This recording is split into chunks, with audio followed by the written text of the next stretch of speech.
برادر خوب هستین؟ جور بخیر. کاغذ بود. در داخل برای خوراک مانده.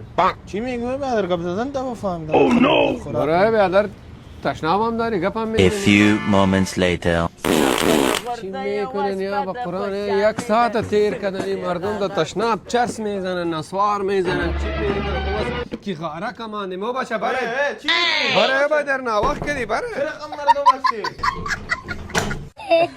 آقا برادر چی را شروع کردی؟ کس با کسه میکنه؟ او برادر یک ساعت تیر کردی تو بخیرش خند یک میزنی ساعت تیر کردی چند نفر شد؟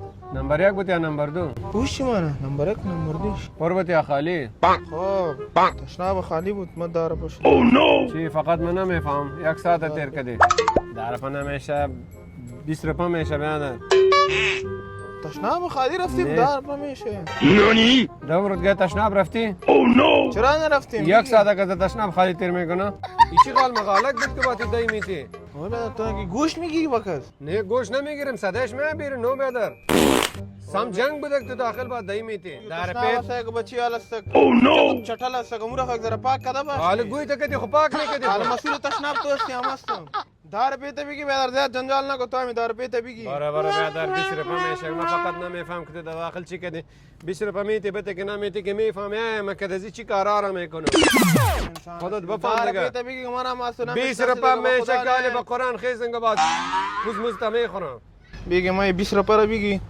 خب خیر نمیبینی کرد زمین کارت 20 روپا رو بگی برو تو هم خیر نبینی چیزی که تشناب کدی تیزوره